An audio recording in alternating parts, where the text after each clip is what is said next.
गणानां त्वा गणपतिं हवामहे कविं कवीनामुपमश्रवस्तमम् ज्येष्ठराजं ब्रह्मणां ब्रह्मणस्पतानः शृण्वन्नोतिभिः सीदसादनम् श्रीमहागणाधिपतये नमः। गुरुर्ब्रह्मा गुरुर्विष्णुः गुरुर्देवो महेश्वरः गुरुः साक्षात् परं ब्रह्म तस्मै श्रीगुरवे नमः। सदाशिवसमारम्भां शङ्कराचार्यमध्यमाम् अस्मदाचार्यपर्यन्तां वन्दे गुरुपरम्पराम्। ॐ पूर्णमदः पूर्णमिदं पूर्णात् पूर्णमुदच्यते पूर्णस्य पूर्णमादाय पूर्णमेवावशिष्यते। ॐ शान्तिः शान्तिः शान्तिः। Dear friends, in the last class we started the Ishavasya Upanishad. I was just giving an introduction to certain words like what is an Upanishad, what is its place in the corpus of Vedic literature. In Veda, the earlier portions of the Veda which deal with various types of rituals and activities and meditations and things like that, all that thing is called Karma Kanda and Upasana Kanda, and then the Upanishad is called the Jnana Kanda. Upanishad deals with the supreme knowledge, and I was explaining to you the words like Veda, what is the meaning of Veda, what is the meaning of Upanishad, and then I was also explaining certain words which we come across in this Upanishads. For example, this Brahma. Brahma does not mean this Srishtikarta Brahma, the creator Brahma whom we think of in the Puranic literature. In the Puranic literature, we are familiar with this Brahma, a person with 4 heads, and then Saraswati, his wife. So that Brahma, that is different from this Brahma we are talking about. This Brahma is the notation given to the highest reality, the highest truth or supreme reality. The notation given to that supreme reality is the word Brahma. And then this Brahma is referred to in the neuter gender. It is not referred to in masculine or feminine gender. Then I was telling you about say how exactly the Upanishads, they are related to the religion, or how they are different from the religion. Religion, of course, is there. We are very much familiar with the religion. We are familiar with the God, we are familiar with the worship of gods and things like that. But then, what is the difference between the religion and the Upanishad? In religion, it is basically a belief system. The religion tells about a particular God sitting in heaven, a particular God and his, say, organizational structure, let us say. His organizational structure is his followers, and then his command system, and then his followers, and then his enemies and things like that. And then there is also a devil. So there is a sort of organizational structure there in religion. But here it is not like that. Religion is basically a belief system. A group of people, they come together and then they believe in that particular story. But here it is not like that. Here it is basically a quest for what exactly is the truth, what exactly is the ultimate reality. In order to find out what is the ultimate reality, the man has to examine his own tools, and the tools which he has are his own mind, his own senses, nothing more. He can only supplement, he can only strengthen these tools. And then strengthening of these tools is only useful for examining the external world. But then in order to examine the very tools themselves, he has to think, he has to further go deep, he has to look inwards. So that is what is the exercise in these Upanishads. So Upanishads, they aim to know what exactly is the supreme reality. So that is what it is. And then I was telling you about, say, what is the general structure of an Upanishad. This, of course, Ishavasya is a very, very small Upanishad. Generally, if you go to a slightly bigger Upanishad like Taittiriya Upanishad or Kathopanishad or Mundakopanishad, they deal with 4 aspects. That is, the nature of the supreme reality. Of course, this book also has a few verses, has a few mantras which tell about the nature of that supreme reality called Brahman. And then they also talk about what is this structure, what is this creation. Creation includes the whole world which the whole universe which we see, and also the Jiva. The Jiva means the I. I am also a part of this universe, isn't it? So who am I? So what is the nature of this Jiva? That also is discussed in this Upanishad. Then again, how are you supposed to, how can you know that supreme reality? Can you just know it like any other subject, like you read, study mathematics or physics or any such subject? Or is there any special type of sadhana or any type of special practice? There is another word which we use in, say, this Vedanta, which is called sadhana. Sadhana means striving, making effort, and then in a very, very sedulous manner, you have to pursue that. So that is what is called sadhana. So that particular, what are the means, what are the sadhanani, what are the tools in order to attain that particular supreme reality? So that is another thing. And the person who realizes that supreme reality, what is his attitude, what is his way of life, what is his vision of life? So that is another aspect. So these are broadly the things which are contained in any Upanishad. Of course, this Upanishad also very briefly mentions these things. It tells about the Jnani. Jnani means a person, a realized person, a wise person. What is his vision, it tells.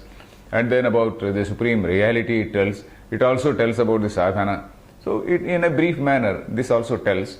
But this Upanishad, as I said, is a very, very brief, very, very small Upanishad. Then, now we have to know, we will get into the text slowly. Now this Ishavasya. I was telling you that there are 4 Vedas. There is a Rig Veda, there is a Yajur Veda, there is a Sama Veda and a Atharva Veda. And in this Yajur Veda, there are two versions. One is called a Shukla Yajur Veda and the other is called Krishna Yajur Veda. And then this Ishavasya Upanishad belongs to the Shukla Yajur Veda. And in this again Shukla Yajur Veda, there are two particular branches called Kandva Shakha and Madhyandina Shakha. Shankaracharya has followed the text of this Kandva Shakha and then he has commented on the text as found in this Kandva Shakha. So that is what Shukla Yajur Vediya Kandva Shakha. So Shankaracharya has followed the text which is given, which is available in this Kandva Shakha. Kandva is the name of a Muni. Kandva means that Shakha which was propagated or taught by that particular Muni. Madhyandina Shakha, maybe for some other reason that name has come, Madhyandina Shakha. So we are now reading this Kandva Shakha, Ishavasya Upanishad, and then the commentary written by Sri Shankaracharya. So this is about the text, and then this text, as I said, it has got only 18 mantras. The mantra, we should not call them shlokas here, because shloka, when you talk about a shloka, it is usually referred, for example, if you take a kavya, you take some poetry, a work of art like Raghuvamsha or Meghaduta, there we call them those verses, those stanzas or verses as shlokas. But here, of course, we don't call them shlokas, we call them mantras, because this is part of the Veda. So here, there are 18 mantras in this, Upanishad. And then this structure, if we generally see the structure of this Upanishad, the very opening mantra talks about the vision of a realized person. I was telling you, realized person means a person who realizes the supreme reality. You and I are now trying to know what exactly is that supreme reality, but then the very first verse or very first mantra talks about the vision of that of that realized person. Then for all the people who are not capable of reaching that level, what are they supposed to do? Because as we were discussing in the last class, 99% of the people in the world, they are worldly people. They are worldly, they want worldly success, worldly pursuits, they want worldly acquisitions and all that. Only 1% of the people, they will be trying to know about what is the nature of the ultimate. So that 1% of the people, out of thousands and thousands of people who attain, very few people really attain that supreme reality. That is what Krishna says in Gita. He says, what is that? Manushyanam sahasreshu kaschid yatati siddhaye. Manushyanam sahasreshu, among thousands and thousands of people, only kaschit, one rare person, yatati siddhaye, he tries for this supreme knowledge. And even among those who try, some rare person attains it. So that is what he says. That should not discourage us anyway. It should not discourage us anyway. But then it also says that everybody he is eligible to know Brahma Vidya. Everybody and anybody and everybody is entitled. Manushya Matraha. Adhikari. Manushya Matraha means any human being is entitled for this. For this Brahma Vidya, for the knowledge of Brahman. He may not know Veda, he may not know many other things, but then he is entitled for this Brahma Vidya. That also Shastra says. So, we should not be discouraged by that statement saying that among thousands and thousands of people only one person will try. So like that. Anyway, for all the people who are not capable of achieving that highest level, what are they supposed to do? How are they supposed to go about in this world? Should they go about with the sense of cutthroat competition as we see in the present society? Or should they go about their duties in a more restrained, regulated way? Is there any such say regulation?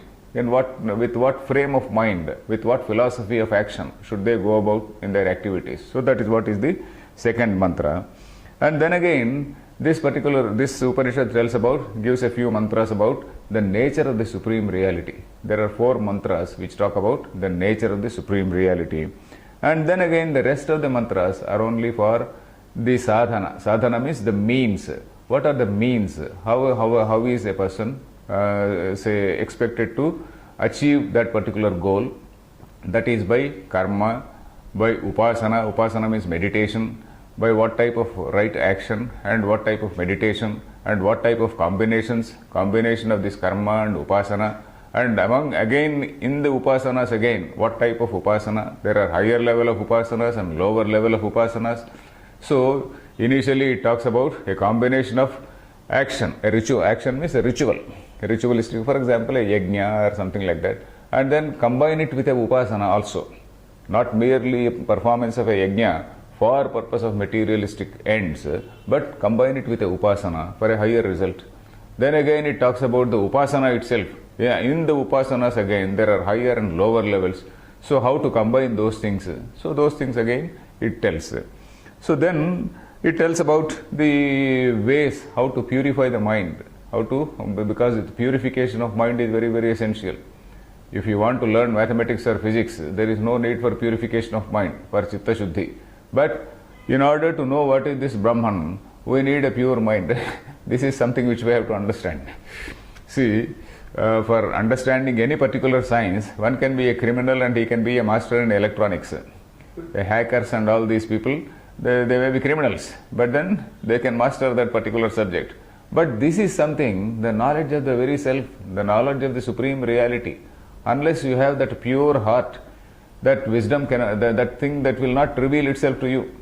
The man has to have a pure heart, the man has to have an open mind, the man has to drop all his identities, he has to drop all his ego. First of all, the notion of ego has to disappear. All the definitions which surround us, that is, I belong to this particular caste, I am so and so, I have this social status, etc., etc. All these things have to be dropped off, or rather they drop off. They drop off once you are in this pursuit. Once a person is engaged in this particular pursuit, all these things gradually drop off.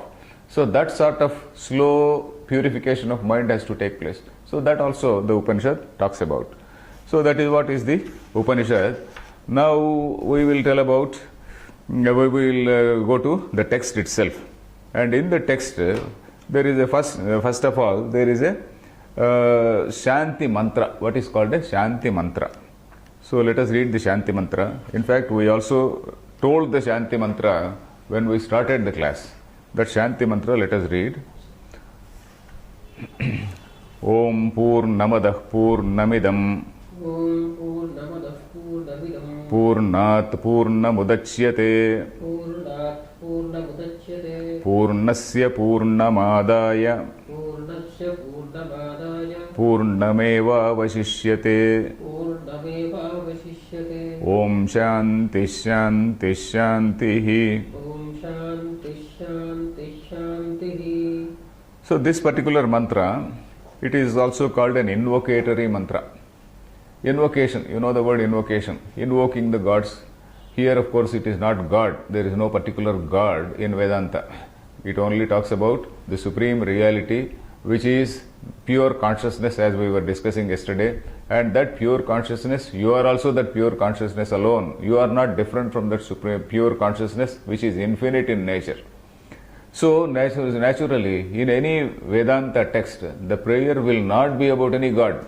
The prayer will be about that Chaitanya, Chit, Chaitanya, or rather some other word which is synonym for Chaitanya. So only that thing will be there. So here also it is talking about that supreme reality which is Purnam. Purnam means complete, full. What is the meaning of full? Purnam, let us first see the words. Purnam Adaha. Adaha refers to that. Adaha refers to Shankaracharya has given a commentary on this in Brihadaranyaka Upanishad. In fact, this particular mantra comes in the Brihadaranyaka Upanishad, which is also a part of Shukla Yajurveda. As I just said, Ishavasya Upanishad is part of Shukla Yajurveda. And then Brihadaranyaka Upanishad, the largest Upanishad which we come across, that also is part of Shukla Yajurveda. In that Brihadaranyaka Upanishad, this particular mantra comes somewhere in the middle. So there Shankaracharya has given a commentary on that. In fact, I have followed that commentary also. So in that commentary he says, Purnam. Purnam is, as I said, it is complete, full. Then Adaha. Adaha is, it is a Sarvanama. Sarvanama means it is a pronoun which is equivalent to that. Adaha. That. Purnam Adaha. Parokshabhidhai Sarvanama, he says. Parokshabhidhai Sarvanama Tat. And what is that Tat? In Vedanta, whenever you come across the word that, when not always, but depending on the context, Vedanta, when we come across the word that particular word refers to the supreme reality, Tat. You might have heard about a sentence called Tat Tvam Asi, that thou art. In fact, there are some books also by that name. I am that. There is one such book by Nisargadatta Maharaj. Not by Nisargadatta Maharaj, about Nisargadatta Maharaj, written by a disciple of his. So, Tattvamasi, that thou art. Tat means that, Tvam means you, Asi means you are. Tattvamasi means you are that. So, you are that means the individual who is, say, thinking himself to be a very, very limited person, an individual who is thinking himself to be a person of limited knowledge and limited body-mind complex. This person is not different from the supreme reality. The very essence of this person, he is of the same nature. So, Tattvamasi, you are referring to this person and saying, you are not this particular body-mind complex. You are not this delimited person confined in this body-mind cage. You are that supreme reality. So, that is what Vedanta says. Vedanta does not say, okay, you are a sinner, you will go to hell, you follow this god or anything like that. There is no mention of any personal god in Vedanta. This also we were discussing yesterday. So it only says, it analyzes what is the nature of this jiva, what is the nature of ultimate reality, and then it shows that this particular jiva whom you are calling to be a very, very, say, limited personality, he is nothing other than that supreme reality. Because that supreme reality is defined as consciousness which is all-pervading. All-pervading, that is consciousness which is existing and which is all-pervading. If it is all-pervading, if it is that infinite, you and I cannot be away from that infinite. You and I are part of that infinite only. If I insist that I am away from that infinite, then my definition of infinite is wrong. If I insist that I am away from that infinite, then I am having a wrong idea about that infinite. Or I am making myself a zero.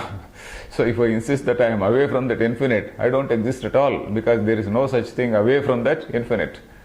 So this infinity is something which is an infinitely existing consciousness which is called Brahman. So that is what is called Purnam. So Purnamadaha refers to means that particular thing which we call as supreme reality. When you say that, normally when you say that, a mental picture arises where you are sitting here and that is something away. But here it is not like that. That does not mean it is somewhere far away. Only technically it is used like that. It does not mean that the Brahman is far away and you are sitting here and then you are that. It is not like that. Brahman is all pervading. It is only because a word has to be used, that particular tat is referring to that Brahma. That's all. So that particular Brahma is the supreme reality which is infinite. Then Purnamidam, and what you call idam, this is also Purnam. This means you can refer to this body-mind complex. This body-mind complex called Jiva, this is also Purnam. It can also mean the creator Brahma, because two types of explanations are given here for this mantra by the commentators.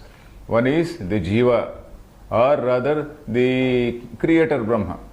From that supreme Brahma, we have also envisaged a concept called creator Brahma, isn't it? Yesterday we were discussing, in that supreme reality which has no doership, in that supreme reality which is only of the nature of pure consciousness, there is no doership.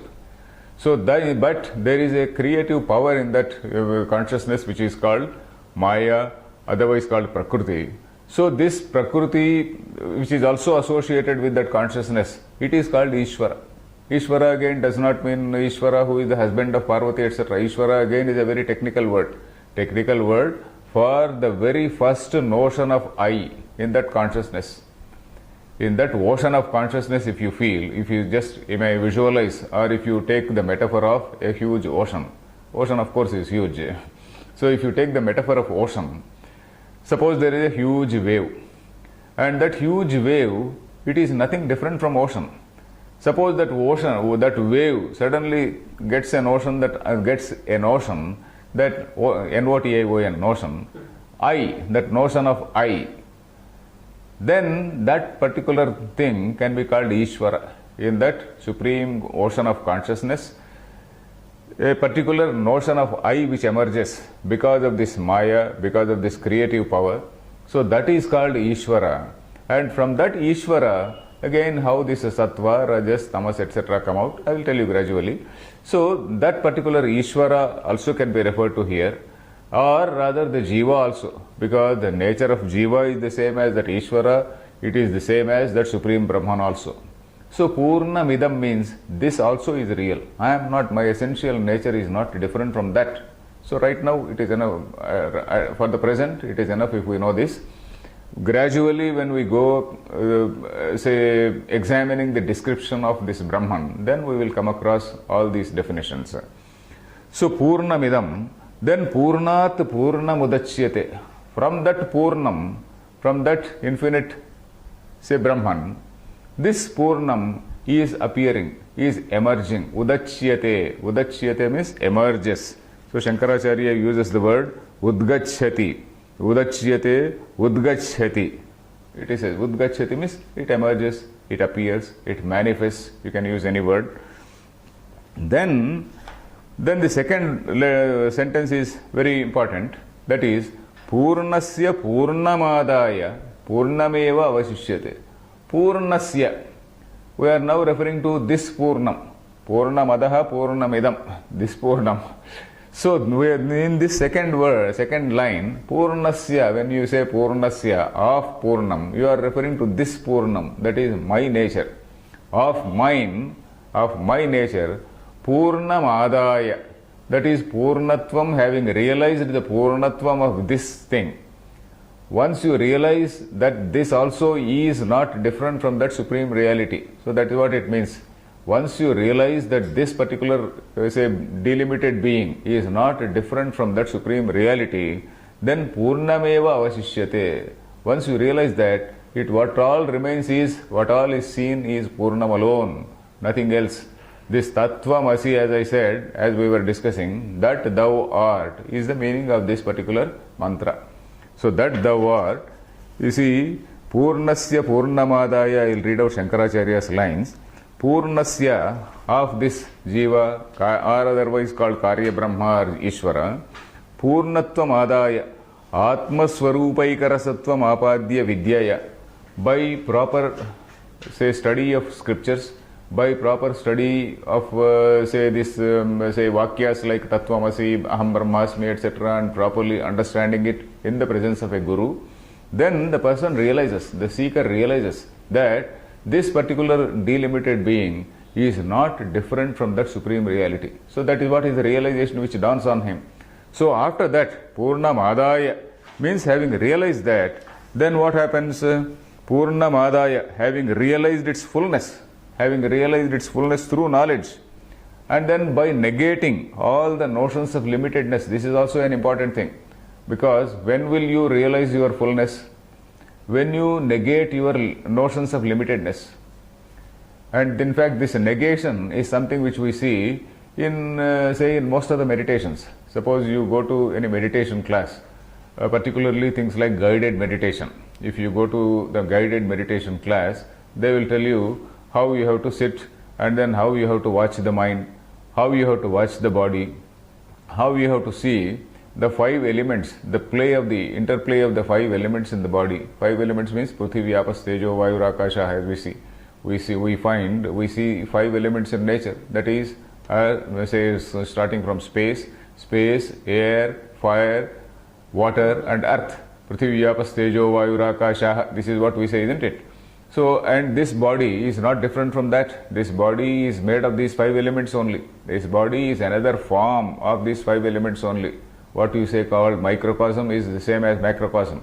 So this meditation, in the meditation classes, they teach you how to say, oh, this is the element, this is the component of, say, earth in me. This is the component of water in me. This is the component of fire in me. This is the component of air in me. This is the component of akasha or space in me. So in that way, that is called Panchabhuta Dharana. It is a particular yoga, it is a particular meditation technique. So like that, there are different types of meditation. Another type of meditation is to observe your mind. In the mind again, this Mano, Buddhi, Ahankara, Chitta, Ninaham, like that Nirvana Shatkam says. So like that, not this, not this, not this. So you have to negate one after the other. First of all, you have to negate your social identity. We have got two types of identity. One is a social identity. You are born in a particular family, you belong to a caste, you belong to a religion, you belong to a country, that is a nationality, etc. All these things are there. Then again, there is another, say, identity, a personal identity, where this body mind complex is there, isn't it? So you have to negate, first of all, the social identity, and then again come to the individual identity called the body mind complex. My physical body, my pranamaya kosha, my manomaya kosha, all these layers, various layers have to be negated. By negating all those layers of personality, then you realize that your real nature is not different from that of supreme reality. So that is what this negation, negating the notion of separateness, Then Purnameva avasishyate. Purnameva avasishyate means Swarupam avabhati. That is what he writes. Swarupam avabhati means your real nature shines on you. Your real nature reveals itself to you. So that is, your real nature is that. What is that? Prajnana ghanaika rasasvabhavam. Shankaracharya says, Prajnana ghana, a sort of homogeneous, pure intelligence. The Prajnana ghana means such a homogeneous, pure intelligence which is not disturbed by any notion of I, which is not disturbed by any delimiting factor like body, mind, etc., which is not delimited by various other pulls and pressures of caste, creed, religion, etc. There is nothing. Absolute freedom and absolute freedom from all these things. So that is the real nature. That avasishyate. That is what the avasishyate. Kevalam Brahma avasishyate. Prajnana ghanaika swabhavam kevalam Brahma avasishyate. That is what Shankaracharya says. So here, of course, say we can have a very brief idea about what exactly is creation according to Vedanta. Though it is not mentioned here, it will be useful for us because we will be dealing with what is meant by upasana. Then what is the ritual, what is upasana, etc., we will be discussing. So it is better to have a very brief idea about what is creation according to, say, Vedanta. So, as I said, the supreme reality is of the nature of consciousness alone, infinitely existing consciousness. And this infinitely existing consciousness has no doership by itself. It is something which is infinite. In that infinity, there cannot be any doership. You see, ocean, in that ocean there cannot be a doership. This wave only there can be a doership. This wave can come and strike something. So just a crude comparison I am giving. So like that, this, in that infinite consciousness, the notion of I which emerges, that is that Ishvara, is the first notion. That is what is called Maya Vachinnam Chaitanyam. That Chaitanya, the same consciousness which is associated with that creative power called Maya, is that Ishvara. The same consciousness associated with the creative power called Maya is called Ishvara. That is the first notion of I in that consciousness, in that ocean of consciousness. So in this, from this Ishvara, there emerge the Sattva, Rajas, Tamo Guna. There are three components. There are three components in the entire universe which go to the making of the entire universe. That is what is called a Sattva Guna. There is a Rajo Guna. There is what is called Tamo Guna. So these three are the three components which are said to be there in everything. In everything, whether it is a sentient or insentient, in all the things, whether it is sentient or insentient, all these three gunas are there. So these things, they manifest. For example, among the human beings also we see somebody, we say he is a person who is a Sattvika person. Somebody, he say he is a Rajasa person. Somebody, you say Tamasa person. What is the meaning of this Sattvika, Rajasa and Tamasa? Of course, here again we have to see Rajasik and Tamasik we say, but Rajasika and Tamasika are incorrect in Sanskrit. We should say Rajasa and Tamasa. So Sattvika means somebody who is devoted to studies, who is simple in nature, who is contented, who is devoted to knowledge, who is devoted to truth, who is devoted to ahimsa. Ahimsa means peace, non-violence, etc. Who is, say, basically contented and knowledge-oriented. So that person is called, we call it a manifestation of Sattva Guna. Then the second nature, the Rajo Guna as we call it, this Rajas it manifests itself as a desire to acquire more, desire to dominate.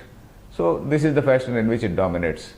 Then there is another thing called Tamo Guna, a little bit of dullness, not having initiative, only obeying orders from others. So that type of people also we see. So these three types are the manifestations of the Sattva, Rajas and Tamo Guna, which are the components which first of all emerge from that supreme reality. And from that, we say not supreme reality, from that Ishvara. From that Ishvara again, this Akasha, Vayu, in that order, this whole universe is said to have emerged. This Ishvara, he doesn't suddenly, on one fine morning, he doesn't create this whole universe. In fact, in Mundakopanishad, Shankaracharya says in Bhashyam, this Srushti, it has not taken place like a Badaramushti Prakshepavat. Ishvara doesn't suddenly emerge in the sky, and then he doesn't say, yes, I am creating this whole universe. Badaramushti Prakshepavat means like flinging, like throwing a few say berries from his hand. It's not like that. It happens in a sort of evolution. It is a sort of evolution which has been described. This Akasha is the first manifestation in that, Ishvara. Akasha means space. Space itself is infinite. Space is said to be the first manifestation in that Ishvara. And then from that space, Vayu. That Vayu has emerged. And then this Vayu has become fire. Vayu, from that Vayu, fire has emerged. And then that fire, maybe over a period of time, of course, that over a period of time we do not know how much period of time. From that fire, water has come. Fire has become fluid, let us say, and that has become solid, that is earth. So Akasha, that is space, air, fire, fluid, and then earth. And then that particular mantra, what does it say? Vayu, Agniya, Agnerapahadya, Prithvi, Prithivya, Oshadhaya. It says Prithivya, Oshadhaya means from this Prithvi, or this from this earth, all this plant kingdom has come. It is not as though it is the human being which has come first. All the plant kingdom has come first. And then Annat Purushaha. So that plant kingdom has become the food for all the living beings. So this plant kingdom and the living being, they are a simultaneous emergence or a simultaneous evolution. strictly speaking, not simultaneous, sequential. Initially, the plant kingdom has come, and from the plant kingdom, the living beings have come, and among the living beings, of course, the man also has come. So, like that, we accept a type of evolution. We accept a type of evolution, which of course is not disputed by the science also. Science also talks about evolution. We talk about evolution in a slightly different way. And even in this Akasha, Vayu, etc., that is also very close to what science calls the nebular theory, nebular hypothesis as they call it. So anyway, we need not go into that. So this briefly is the way in which the Srushti is described in the Upanishads. And then, but we have to understand one important thing, that supreme reality does not undergo any change. That supreme reality, Brahma, has no doership in it. And then this particular appearance called Ishvara, this particular manifestation called Ishvara, that Maya Vachanam Chaitanyam itself, is said by the Vedanta as something which cannot be either said to be there, which cannot be called Asat. You can't say it exists, you can't say it doesn't exist. So this whole universe is supposed to be a sort of manifestation in that Brahman, supreme reality. It is said to be a manifestation in that Brahman. So that is why we say that this universe is not different from that.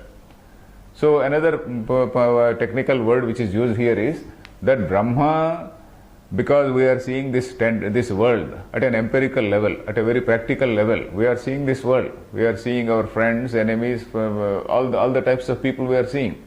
So of this practical world, then what do you say the Karanam, the cause? So this cause-effect relationship is again something which is discussed in Vedanta. So we are the Karya. Karya means the effect. Then what is the cause? The ultimate cause is the Supreme Brahman only. Because for the Jiva, the cause is Annam. For Annam, the cause is Prithvi. For Prithvi, the cause is water. For water, the cause is fire. For that, the cause is air. For that, the cause is Akasha. And for that again is that Ishvara. And for that Ishvara, again Ishvara is a manifestation in that Supreme Brahman only. So ultimately that is a Karanam. So when you say Karanam, then again, like any other Karanam, Ishvara also will be insentient. Ishvara is not insentient. Ishvara is not Ishvara, it is that Supreme Consciousness is basically of the nature of pure consciousness, Prajnana Ghana. So, Brahman, while not undergoing any change, it is appearing as this universe. So that is what the Vedanta says. For the time being, we will stay with these few concepts, and then we can go into the introduction by Sri Shankara. And before going into the introduction, we have got three more words, one more small line, Om Shanti Shanti Shantihi. This also we have to understand. What is this Om Shanti Shanti Shantihi? Shanti, what do you mean by Shanti? Usually it is translated as peace. Shanti means peace. So that means Om, peace, peace, peace. So why three times? They could have said only once and then be done with that. But then why talak, like talak, why didn't they say three times Shanti, Shanti, Shanti? Because if we see what are the sources of Ashanti, what are the sources of breach of peace, what are the sources of say threat to peace, what are the threats to peace? The threats to peace come from three different levels. That is from our own self. From our own self means our own mind, from our own ideas, our own minds, our own likes, our own dislikes, our own fears. So various other things, various things are there. Our own greed, our own ambition, our own frustration, our own failures. All these things, they create some Ashanti, lack of peace in the mind. If somebody is suffering from, he is having a lack of peace, he is not at all peaceful, he is having that tension always, then what does it mean? He is having some problem. That problem may be of three types. That is something related to his own understanding of his emotions, his own understanding of his own emotions like greed, anger, love, hate, etc., etc. Then the other source of other threat to peace is the external environment. You are peaceful, you come to the office, your boss is shouting at you, or some other thing happens, somebody meets with a road accident. So all these things, so various other things like external factors which relate to the external say world, and then there can be some other thing which we normally call a divine intervention, totally unexpected. Some divine intervention, some big calamity happens. So that is something which totally unexpected calamity. So these three types of say threats to peace will be there. Threat to peace, or threat to peace is okay. These are the things which cause peacelessness, if you want to say. So one is internal. That internal is called adhyatmika. Adhyatmika means something relating to inside, one's own self, in the self. Adhi atma, that is atmani, is adhyatma. That is in one's own self. Are the problems like say various things like his own say love, hate and various emotions. Then the other one is adhibhautika.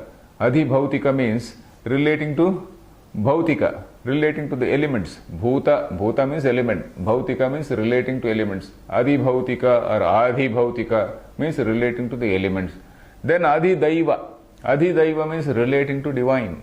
Some divine say intervention. So that is also a threat to peace. So these three things, a man should be able to cope with these things. First of all, he has to resolve his own, he has to analyze by viveka. He has to analyze his own love, hate and all the dualities, his anger, personality problems, all these things he has to analyze by viveka, and then he has to set them at rest. He has to set them at rest and attain peace at that level. And then again this external environment also. External environment, now we are in this hot summer. This hot summer, we have to practice some little bit of titiksha. Titiksha means some little bit of philosophical tolerance to these things. All these dualities coming from outside. Dualities from inside and dualities from outside. And then the other things, even the divine intervention, we are supposed to face it with some amount of some amount of equanimity, and then we also have to worship God for some of our mental strength, etc. So these are the things which are referred to in these three words called Om Shanti Shanti Shanti. One is Adhyatmika, Adhibhautika, Adhidaiva. So at these three levels, the threat to peace is there, and at three levels we are trying to achieve equanimity by proper analysis, by proper viveka, proper understanding. Viveka means proper discrimination and understanding. So these are the meaning. This is the meaning of this three words called Shanti, Shanti, Shanti. In fact, this Shanti comes from the root. There is a Sanskrit root Shama. Shama means to control. And technically the word Shama means Antarindriya Nigraha. That is what Shama, Dama. Dama means Bahyendriya Nigraha. Bahyendriya Nigraha means controlling the organs of action. Bahyendriya. Antarindriya Nigraha is something controlling the mind itself. Controlling the mind itself. Bahyendriya Nigraha, my eyes go and fall on some object. And then my mind desires. So, okay, I can physically control, I can physically close my eyes and then control my, say, Bahyendriya. But I may not be able to control my mind. So, controlling the mind is also important. So, this Shama refers to Antarindriya Nigraha, controlling the mind itself. So, Shanti refers to a state of mind reached after controlling the mind. Sorry. A state of mind which is reached, a state of equanimity which is reached after analyzing your issue, analyzing your problems and after controlling the mind. So that is what is Shanti. So now we can get into the introduction by Sri Shankaracharya. Shankaracharya sometimes gives, most often gives an introduction to the text. Every text he has commented upon, there is invariably a bhashyam. It is called Sambandha Bhashyam. Sambandha means relationship. Sambandha, the word Sambandha means relationship. Bhashyam means a commentary. So a commentary which explains the relationship of different things, of various things which are there in the text. So it is called Sambandha Bhashyam. So this Sambandha Bhashyam, in this Sambandha Bhashyam, he makes a certain points. It is an introduction to this particular Upanishad. Because the main point which he makes is that in various other Upanishads, there are mantras. those mantras, they are also used in certain rituals. It so happens that this particular Ishavasya Upanishad, this particular Kanvashakha mantras, they are not used in any of these rituals. It so happens. It is called, that is why it is called Samhita Upanishad. It is called Samhita Upanishad. There are other Upanishads which are there in Samhita, Brahmanam. There are certain technical words. They refer to different parts of the Vedas. So this particular Upanishad, they are not used in the rituals. It does not mean that they are useless. And Shankaracharya explains that these mantras, they talk actually about the supreme reality. So this has no connection with the ritual. Hence they are not used in ritual. So that is what he is going to explain. So let us start the words of Shankara. Shankaracharya, we are now starting what the actual words of Shankaracharya. Isha Vasyamityadayo mantraha कर्मसु अविनियुक्ताः तेषाम् अकर्मशेषस्य आत्मनः याथात्म्य प्रकाशकत्वात्. Okay. So Isha Vasyam Ityadayo mantraha. This is actually, this Upanishad starts with the mantra called Isha Vasyamidagam Sarvam Yatkincha Jagatyan Jagatu. So that is how it starts. Isha Vasyamidagam Sarvam, it starts like that. So Isha Vasyam Ityadayo mantraha means these mantras which are starting with this particular line, with particular mantra called Isha Vasyam. Then mantraha karmasu avini yuktaha. They are not employed, they are not used in various rituals. So in various rituals, suppose you are performing a yajna. In that performance of yajna, there are certain mantras relating to Agni, there are mantras relating to Varuna, there are mantras relating to various deities and all such. But here there is no particular deity, there is no particular god. Yajna, what happens when you are performing a yajna? You are having a sankalpa. Sankalpa means a sort of mission statement. Sankalpa, the actual translation for sankalpa is the mission statement. When you go to a temple, the pujari or the priest tells a sankalpa. Mamopata Duritakshayadvara. What is this? Dharmartha Kama Moksha Chaturvidha Phala Purushartha Siddhyartham Putra Pautra Abhivrudhyartham, etc. etc. He says. So all that is that mission. All that is the say desire or a mission. So all that mission will be there. So that mission you are say appealing to a particular personal God. So with this impersonal Brahman, with this impersonal supreme reality, what appeal can be there? There is no doership, there is nothing. So you have also visualized some particular lower level, a practical level God. And that particular level God, you call him Indra, you call him Varuna, you call him some other thing. And then you are propitiating that particular deity. So you are employing a particular mantra. But here, this is about the supreme reality. So these are not things which are employed in any of these yajnas. So that is what it is. Karmasu aviniyuktaha tesham akarmasheshasya atmanaha yathatmya prakashakatvat. So this atma is something which is akarma sheshaha. Karma shesha. Shesha, the word shesha, you have to understand. Shesha means a part. Shesha, sheshi. Suppose if I take my whole body is a sheshi, let us say.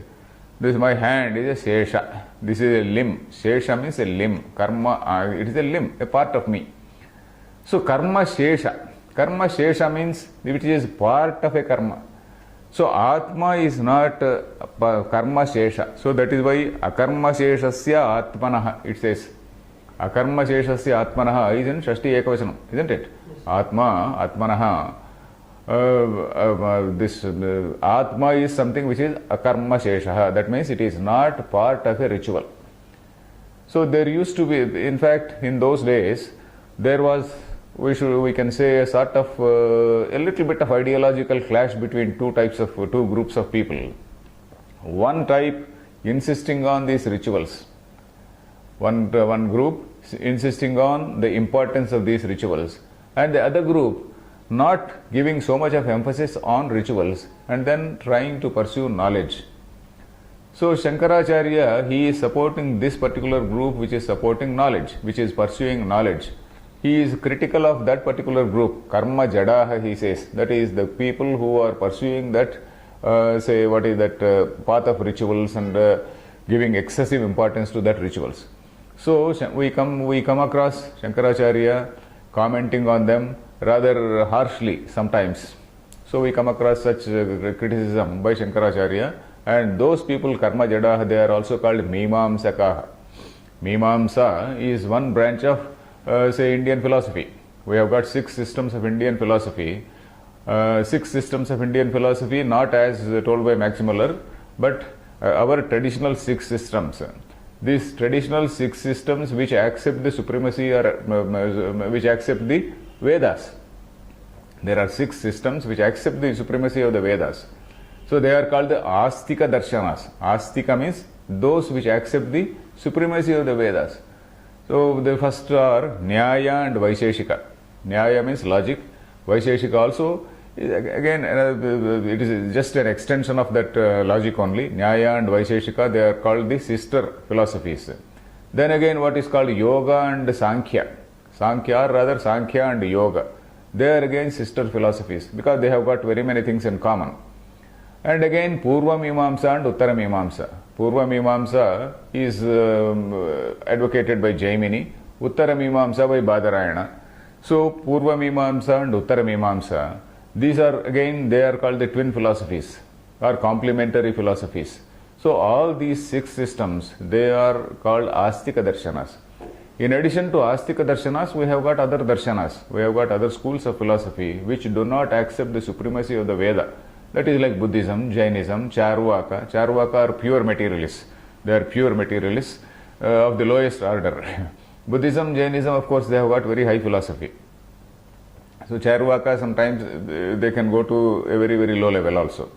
So this Nastika Darshana on one side and Astika Darshanas on the other. So this Mimamsa, that as I said, Purva Mimamsa, they are the people who lay excessive emphasis on these rituals. So Shankaracharya is critical of those people.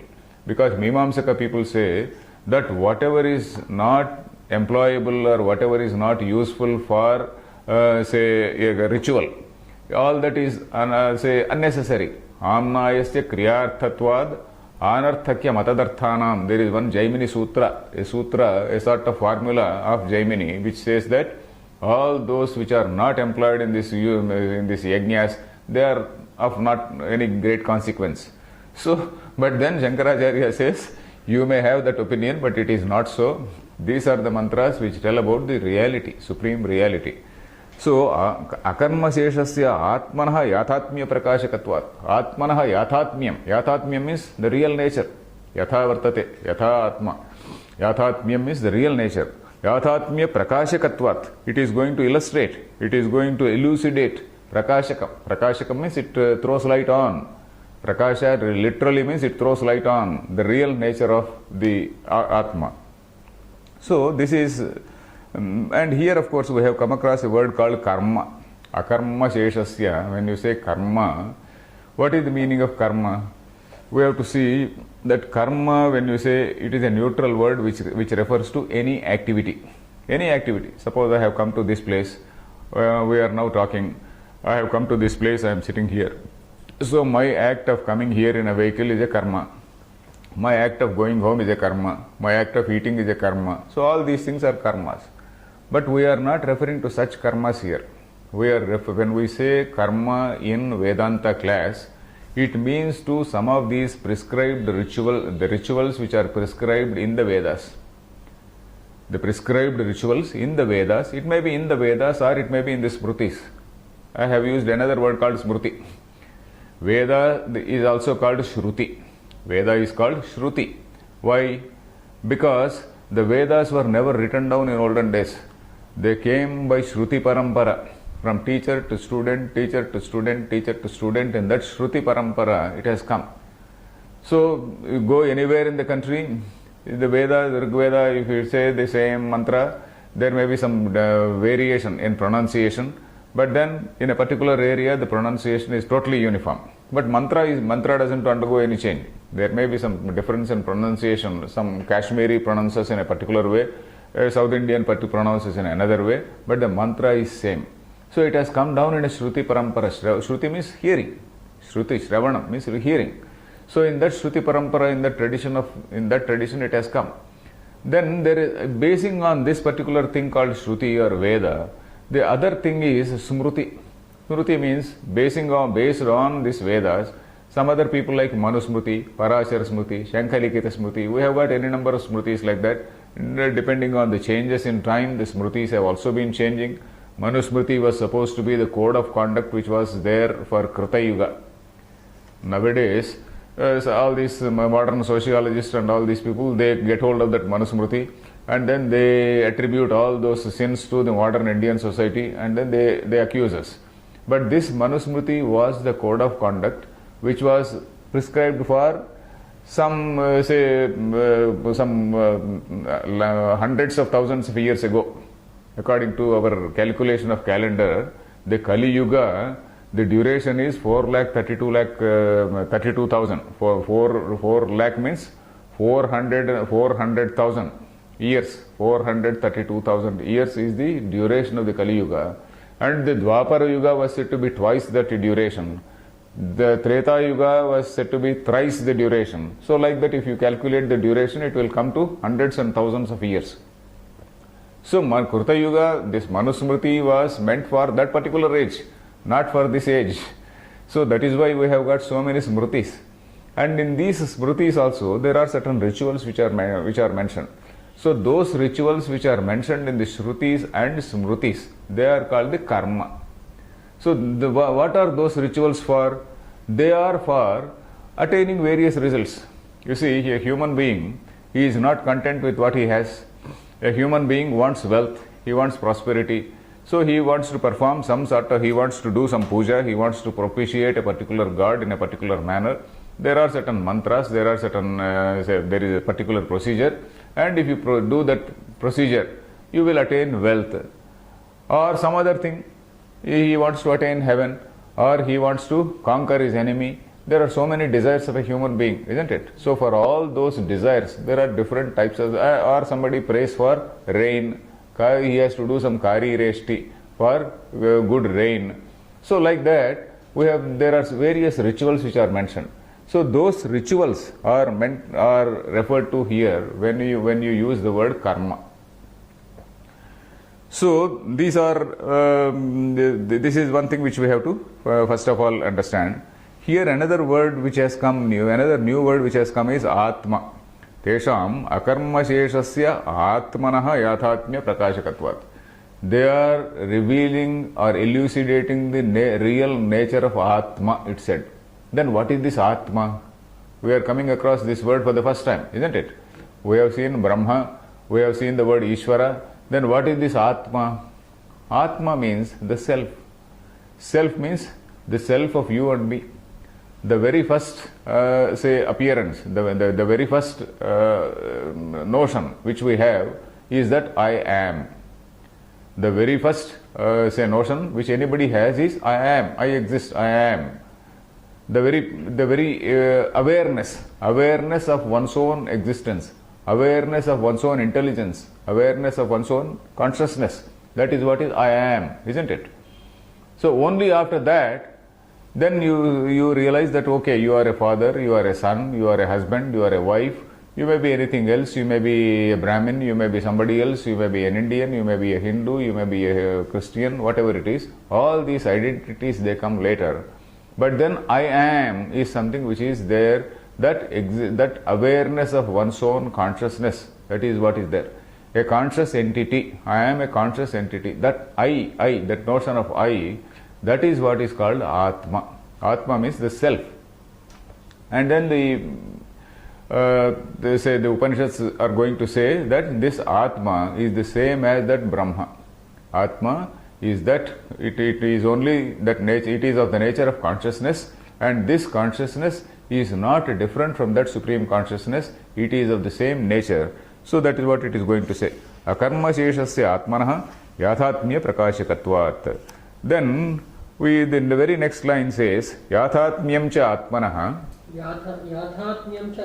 shuddhatva apapaviddhatva ekatva nityatva ashariratva sarvagatattvadi vaksyamanam. अशरीरत्व सर्वगतत्वादि वक्ष्यमाणम्. So we will continue it in the next class. So now what it says is the real nature, yathatmam cha atmanaha. It is not only not a part of this Atma, is something which is nothing to do with this karma. The real nature of Atma is nothing to do with karma. On the other hand, it is totally different. And what is that difference? He is going to say that Atma is something which is pure, untouched by any of these activities, any results, fruits of any action. Then apapaviddhatva, ekatva, nityatva, all these adjectives we will see in the next class. Om Purnamadah Purnamidam Purnat Purnamudachyate Purnasya Purnamadaya Purnameva Vasishyate. Om Shanti Shanti Shanti.